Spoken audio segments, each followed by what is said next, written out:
The goats were already torn apart, but the creature still crouched there, dripping, staring, licking its fangs.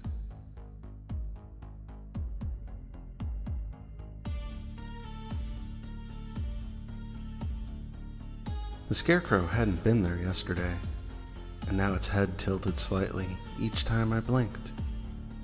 Closer, closer to me every time.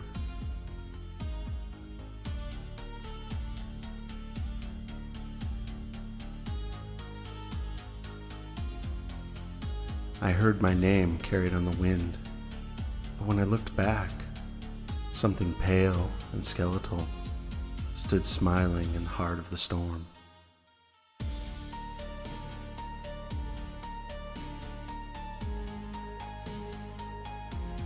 I turned to retrace my steps, but the trail had vanished, and so had my silence, broken by something walking towards me.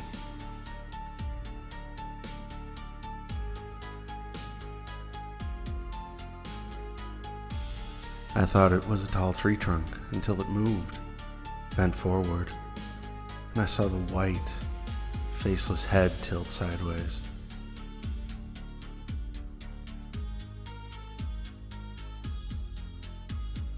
Atop the ridge, I saw a pale woman with black eyes, singing into the fog, and one by one the search party walked off the trail to join her.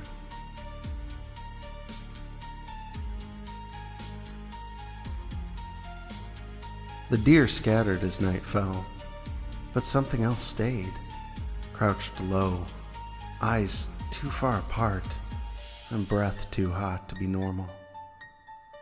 When I turned on my flashlight, the beam stopped a foot in front of me, like it hit something invisible.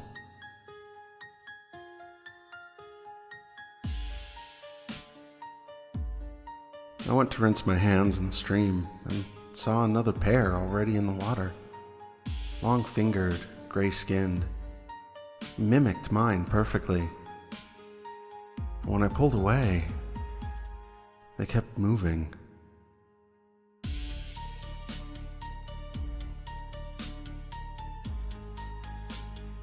We joked about the statue in the woods until we realized it only looked like stone when we were watching it.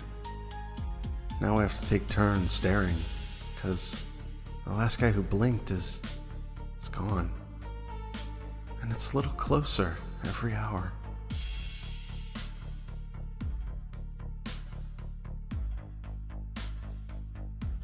The old man told us not to dig where the snow never settled, but the metal detector screamed beneath that spot.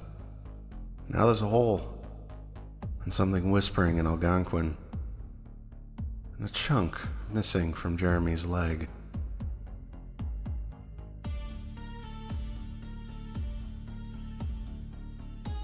A single lantern swayed deep in the bayou, too steady to be wind, and too far to be a person. We followed it for hours, until we realized it had led us in a perfect circle, right back where we started. Only now there wasn't just one, it was hundreds.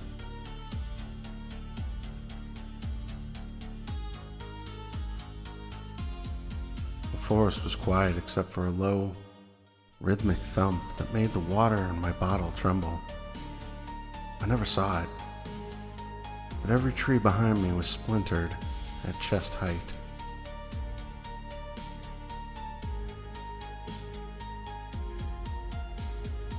My friends laughed about the coastal legend until the fog rolled in and the air smelled like seawater and rot. Now I can hear them screaming in the fog, and the only footprints I seem to be able to find are long and webbed and leading towards the shore.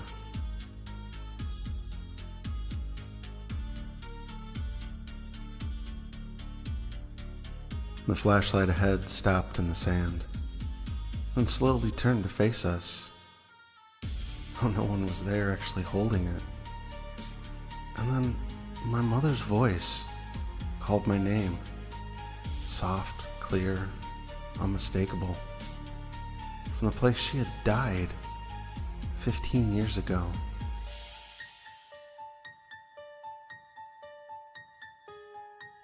The thing in the shed. I locked the shed after I tried to get out. But now I hear it, dragging something heavy around on the inside. And it almost sounds like it's learning to speak.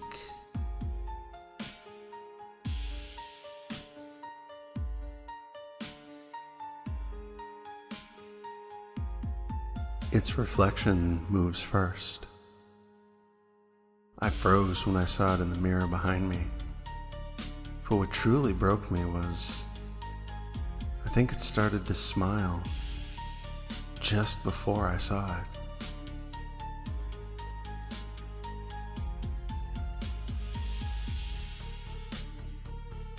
We found the rusted Camp Crystal Lake sign and took selfies, laughing, until we noticed a figure standing in the background of every single photo.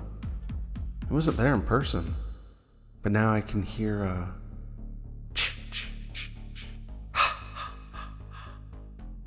outside my tent.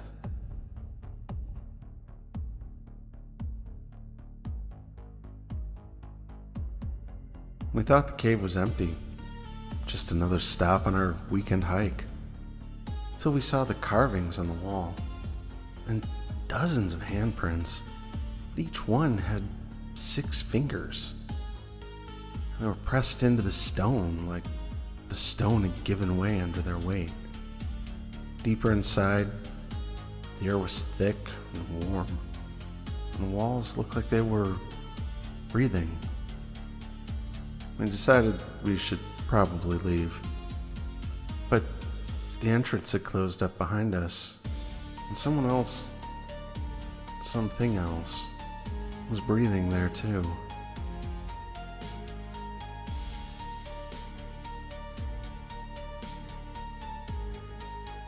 The security footage showed her going into the paddock, but the only thing that ever came out was her ID badge.